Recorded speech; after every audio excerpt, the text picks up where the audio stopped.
السلام علیکم ویورز، آپ سب لوگ کیسے ہیں؟ اللہ کے حکم سے ٹھیک ہوں گے اور میں بھی اللہ کے حکم سے ٹھیک ہوں۔ آج کی ویڈیو میں ہم آپ کو بتائیں گے 20ویں صدی کے عظیم صوفی شیخ محمد الہاشمی الطلمسانی، جن کی زندگی پر ہم ایک نظر ڈالیں گے اور ان کا جو شجرہ نسب ہے وہ حضرت امام حسن رضی اللہ تعالیٰ عنہ سے جا ملتا ہے۔ ان کے بارے میں ہم آپ کو بتائیں گے، ان کا پس منظر، تعلیم و حصول اور وصال اور تعلیمات اور تصنیفات اور ان کا عقیدہ اور شطرنج العارفین کی شرح اور سیرت و کردار کے بارے میں ان کی زندگی پر ایک نظر ڈالیں گے۔ ویڈیو کو شروع سے لے کر اینڈ تک ضرور دیکھیں تاکہ آپ کو پوری ویڈیو کی سمجھ آ سکے، اور ہمارے چینل پاس ٹائم سٹوری کو ضرور سبسکرائب کر لیں تاکہ ایسی مزید ویڈیو آپ تک بآسانی پہنچتے رہے۔ تو چلیے چلتے ہیں ویڈیو کی جانب۔ شیخ محمد الہاشمی الطلمسانی اسلامی تاریخ کے عہد جدید میں ایک عالم، فقیہ، صوفی اور شیخ تھے جو اعلیٰ کردار اور عجز و انکساری کی صفات میں مشہور تھے۔ آپ کی تصنیفات عقیدہ اور تصوف پر مشتمل ہیں۔ ان کے تلامذہ نے سرزمین شام دا لیوانٹ میں تصوف کی ترویج میں اہم کردار ادا کیا۔ الطلمسانی کے عہد کے حالات و واقعات کے پیش نظر آپ کا سیاست اور جہاد کے حوالے سے بھی نقطۂ نظر دیکھنے کو ملتا ہے۔ آپ کی زندگی کا پہلا حصہ الجیریا میں جبکہ دوسرا حصہ شام میں گزرا۔ پس منظر: شمالی افریقہ کے کچھ خطے کو مغرب کہا جاتا ہے، جس میں بنیادی طور پر الجیریا یا اردو میں الجزائر، مراکش اور تیونس شامل ہیں۔ ماضی میں یہ خطہ فرانسیسی استعمار کا شکار رہا۔ 1830 میں الجیریا پر فرانس نے قبضہ کر لیا اور ظلم و ستم کا بازار گرم کیے رکھا۔ فرانس، اٹلی اور اسپین سے ایک بڑی تعداد میں یورپی لوگ الجیریا میں لا کر بسائے گئے۔ اس استعمار سے لوگوں کی مذہبی آزادی بھی مجروح ہوئی، جس کی وجہ سے شیخ محمد الہاشمی دمشق ہجرت کر گئے۔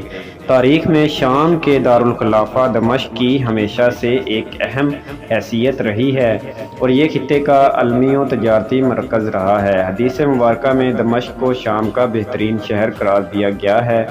سلطنت عثمانیہ کے کمزور ہو کر ختم ہونے کے بعد عرب نیشنلزم کی بنیاد پر فیصل بن حسین نے شام کا کنٹرول حاصل کر لیا اور شام کا بادشاہ کہلوایا، مگر کچھ ہی ماہ میں اس کی بادشاہت ختم ہو گئی اور 1920 میں شام پر بھی فرانس کی طرف سے قبضہ کر لیا گیا۔ ان حالات میں شام کو لبرل ازم، کمیونزم اور خاص کر عرب نیشنلزم کا سامنا کرنا پڑا۔ فرانسیسی قبضے کے خلاف مزاحمت میں علماء بھی شانہ بشانہ نبرد آزما رہے اور 1946 میں یہ قبضہ ختم ہو گیا۔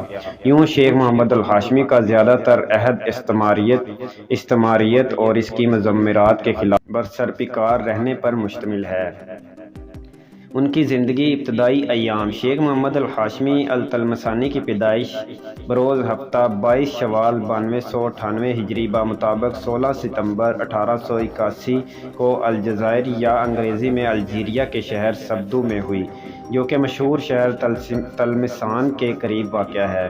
آپ کے والدین سادات اور صالحین میں سے تھے، جن کا شجرہ نسب حضرت امام حسن رضی اللہ تعالیٰ عنہ سے جا ملتا ہے۔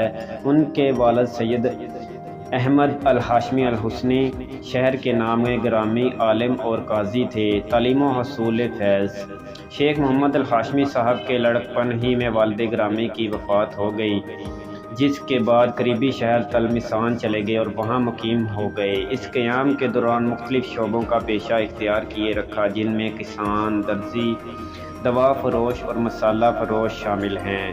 آپ مسجد و مدرسے میں باقاعدگی سے حاضری بھی دیتے تھے اور اس دوران کافی وقت علماء کے ساتھ گزارا اور تفسیر و حدیث، فقہ مالکی، اصول فقہ، سیرت اور علم التوحید سیکھا۔ وہاں آپ شیخ محمد بن یلیس سے منسلک ہو گئے اور ان کے ساتھ فرانسیسی استعمار، جو کہ لوگوں اور علماء کی صحبت میں اور علم و ذکر کی مجالس میں مانی تھا، سے بچنے کی غرض سے ستمبر 1911 میں ہجرت کر کے شام چلے گئے۔ اس وقت دمشق میں عثمانی گورنر جمال پاشا کی حکومت تھی، جو کہ الجیرین لوگوں کو مختلف جگہوں پر منتشر کر رہی تھی، جس وجہ سے کچھ دن دمشق شام میں رہنے کے بعد آدانہ ترکی چلے گئے۔ تقریباً تقریباً 2 سال بعد دمشق کے حالات قدرے بہتر ہونے پر واپس آ کر ملازمت کی تلاش شروع کی۔ انہیں فرانسیسی سے عربی میں ترجمہ نگار کی حیثیت سے نوکری ملی، تاہم کمپنی کے فرانسیسیوں کے ساتھ تعاون کی وجہ سے نوکری چھوڑ دی اور اپنے شیخ محمد بن یلس کی صحبت اختیار کی۔ آپ کے اساتذہ میں ان کے والد سید احمد الہاشمی الحسنی، محمد بدر الدین الحسنی، امام یوسف النبہانی اور محمد ابن جعفر القطانی قابل ذکر ہیں۔ ان کے علاوہ شیخ شریف الیعقوبی، عبدالقادر الدکالی، توفیق الایوبی، نجیب کیوان، محمد امین سوید، الماجد الطرابیشی، محمد سالم الحلوانی، عبدالحی القطانی، حسین بن عبدالکریم الحمزوی اور شیخ علی الدکر بھی اساتذہ میں شامل ہیں۔ محمود العطار سے اصول فقہ کا علم سیکھا۔ محمد بن یوسف الکافی سے مالکی فقہ سیکھی۔ آپ نے شیخ عبدالقادر الدکالی سے امام محمد بن یوسف النوسی التلمسانی کی السنوسیہ اور ام البراہین پڑھی۔ عقلی اور نقلی علوم میں شیخ سے اسناد حاصل کی۔ تصوف میں آپ کو شیخ محمد بن یلس نے علم و عرفان اور خلوص و خدمت کے پیش نظر عمومی ورد و وظائف کرنے کی اجازت دی۔ شیخ محمد کی وفات 1927 کے بعد آپ کو احمد بن مصطفیٰ العلوی مستغنم الجیریا کے شیخ نے اسم اعظم کا ذکر کرنے کی اجازت دی، جو کہ الجیریا سے حج کی واپسی پر 1932 میں دمشق آ ٹھہرے۔ ان سے آپ نے شاذلیہ سلسلہ طریقت کی خلافت بھی حاصل کی۔ آپ فقہ میں مالکی جبکہ عقیدے میں اشعری فکر کے حامل تھے۔ درس و تدریس: شیخ التلمسانی بڑی تعداد میں لوگوں کو دمشق کی امیہ مسجد، شامیہ مسجد اور نوریہ مسجد میں 35 سال تک تعلیم و تدریس دیتے رہے۔ آپ کی تدریس و عقیدہ، تفسیر، تصوف اور مالکی فقہ پر مشتمل تھی۔ آپ دمشق کی مختلف مساجد میں جا کر لوگوں کو اکٹھا کر کے علم و ذکر اور درود و شریف کی تعلیم دیتے اور آزادی کے بارے ترغیب دلاتے۔ آپ کے محافل صبح سے شام تک جاری رہتی۔ آپ پڑھانے کا اعلیٰ معیار رکھنے اور نیکی و حکمت کو پھیلانے کے حوالے سے مشہور تھے۔ شیخ صاحب گمراہ عقائد کی وضاحت کر کے صحیح عقیدے کو نمایاں کرتے۔ تعدم و سال اپنے مقصد، مشن اور دعوت پر کاربند رہے۔ انہوں نے شام، لبنان، فلسطین، عراق اور اردن میں زاویے خانقاہیں بنائیں اور جہاں سے آپ کا روحانی سلسلہ شاذلی درقاوی طریقہ شاذلیہ ہی کی ایک شاخ جو مراکش کے محمد العربی الدرقاوی سے منسوب ہے پھیلا۔ آپ کی وصیت تھی کہ کتاب و سنت پر عمل کیا جائے۔ تلامذہ: آپ کے شاگرد و مریدین کی ایک بڑی تعداد نے آپ سے علم و فیض حاصل کیا، جن میں سے استعداد کے حامل تلامذہ کو آپ رشد و ہدایت کے لیے اجازت مرحمت فرماتے۔ نمایاں طور پر آپ کے تلامذہ میں شیخ عبدالرحمن الشاغوری، شیخ عبدالقادر عیسیٰ، شیخ محمد سید الکردی، شیخ محمد نبہان، شیخ ابراہیم الیعقوبی اور شیخ شکری الحفی شامل ہیں۔ آپ کا وصال: شیخ محمد الہاشمی التلمسانی کا انتقال منگل 12 رجب 1381 ہجری بمطابق 19 دسمبر 1961 کو ہوا۔ آپ کے نماز جنازہ امیہ مسجد دمشق میں ادا کی گئی اور دہدہ قبرستان میں سپرد خاک کیا گیا۔ تعلیمات: چند اہم نکات۔ شیخ محمد الہاشمی کی تعلیمات کے چند اہم نکات درج ذیل ہیں۔ آپ کے نزدیک بہترین کرامت استقامت ہے۔ صحابہ کرام رضی اللہ تعالیٰ عنہم کو اپنا ایمان بڑھانے کے لیے کرامت کی ضرورت پیش نہ آئی۔ رائے سلوک میں خطرات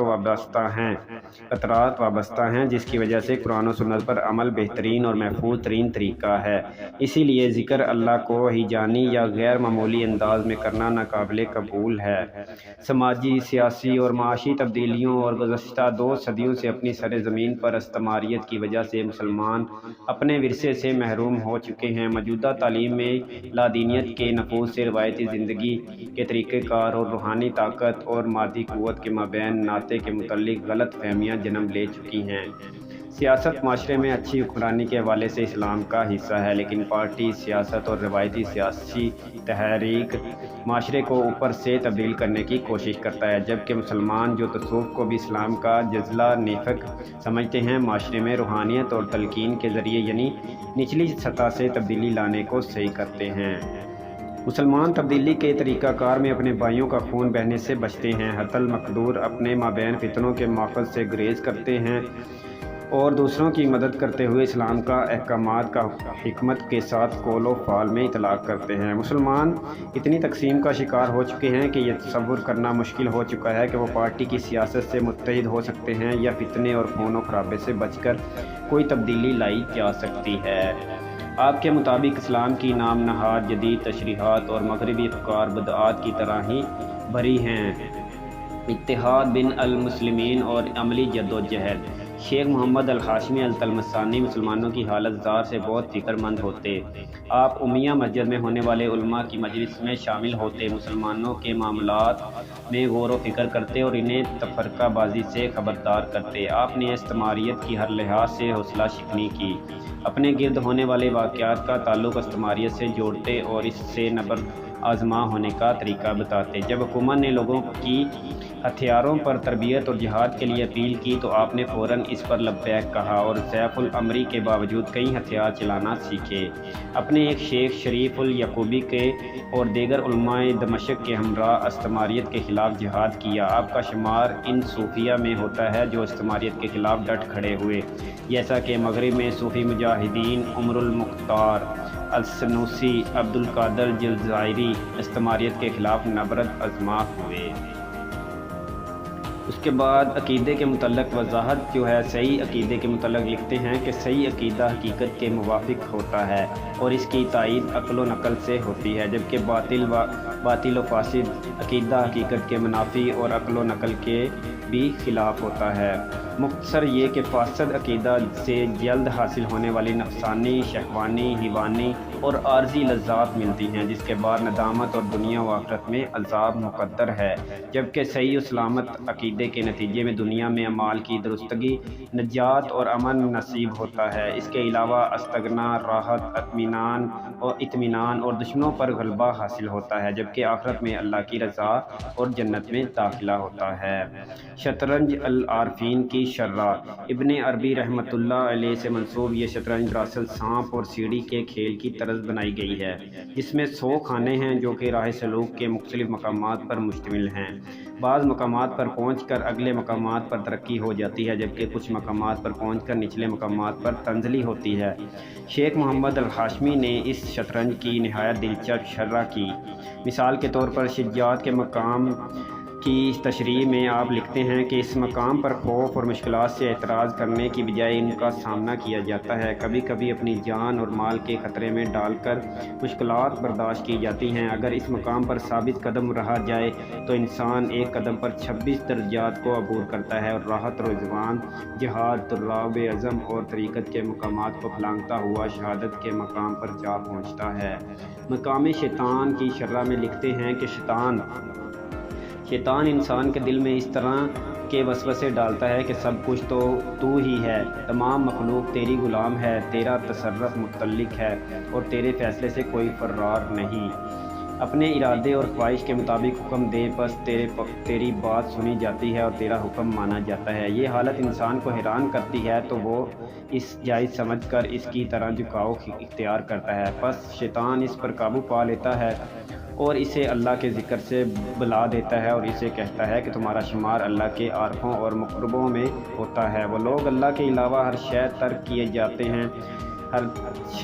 ترک کیے ہوئے ہیں، بقا باللہ کے مقام پر فائز ہیں، اللہ تعالیٰ کی صفات سے متصف ہو چکے ہیں اور ان میں بشرا صفات بالکل ختم ہو چکی ہے، لہٰذا تم تمام بشری قیود اور شرعی مخالفات سے الگ ہو جاؤ، کیونکہ یہ تو محبوبین کے لیے ہیں اور تمہارا شمار اب محبوبین میں نہیں۔ پھر شہوت اسے تمام منازل و مقامات سے 96 درجے نیچے پر گرا دیتی ہے۔ یہ شخص شہوت میں گر جاتا ہے جو کہ چوتھا مقام ہے، تو اس کی خواہش نفس و مضبوط ہو جاتی ہے اور پھر وہ حکم دیتا ہے، اس کی بات کوئی نہیں سنتا اور اس کا حکم نہیں بجا لایا جاتا۔ جب وہ مدد مانگتا ہے تو اس کی مدد نہیں کی جاتی۔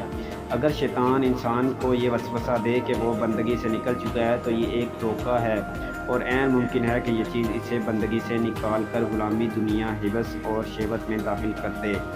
مقام شہوت پر گر کر انسان مقام ذلت کی طرف بڑھتا ہے۔ ایسے شخص پر لازم ہے کہ وہ اپنا سفر جاری رکھے اور عزم و ہمت کی تجدید کرے۔ اسے چاہیے کہ اللہ تعالیٰ سے محبت اور رضا کے حصول کے لیے توفیق طلب کرے، نفس اور شیطان کی سازشوں سے ہوشیار رہے اور ان چیزوں میں پڑنے سے ڈرے جن کا وہ پہلے شکار ہو چکا ہے۔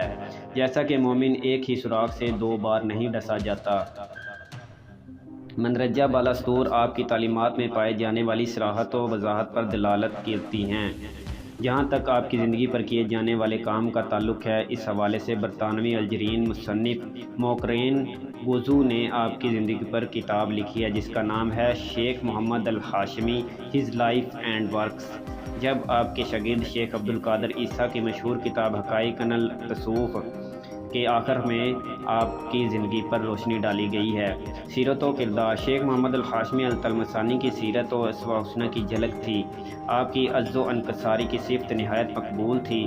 لوگ آپ کا احترام کرتے اور آپ بھی ان سے اسی طرح ادب و احترام سے پیش کرتے۔ ضعیف کے باوجود مہمانداری کرتے۔ انہوں نے ہی المہاجرین کی بستی جبل کوسین میں گھر بنایا جس کے 2 حصے تھے۔ ایک حصہ آپ کے خاندان کے لیے جبکہ دوسرا حصہ طلباء اور مریدین کے لیے مختص تھا۔ مہمانوں کو عزت و شرف اور اشیاء سے نوازتے جس میں آپ کے دسترخوان پر خاص کر تہواروں کے موقع پر مختلف اشیاء ہوتی۔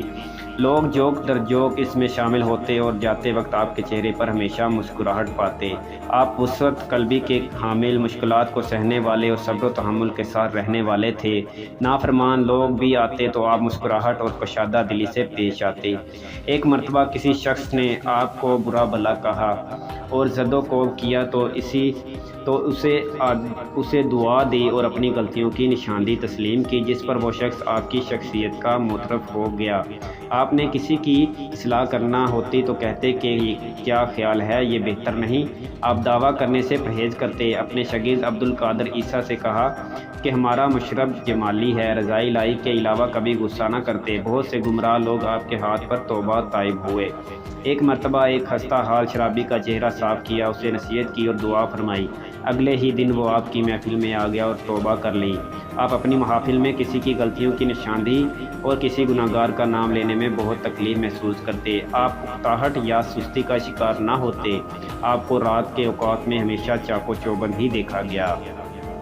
حرف آخر: آپ نے کٹھن حالات میں آبائی وطن سے اپنی شیخ کے ہمراہ علم و فیض کے حصول کی خاطر ہجرت کی۔ مختلف علوم و فیض کے حصول کے بعد لوگوں کی اصلاح میں مصروف عمل رہے۔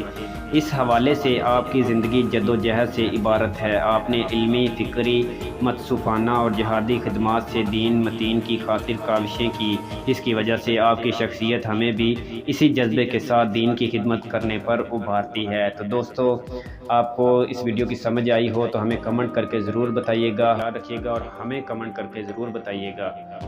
اللہ حافظ۔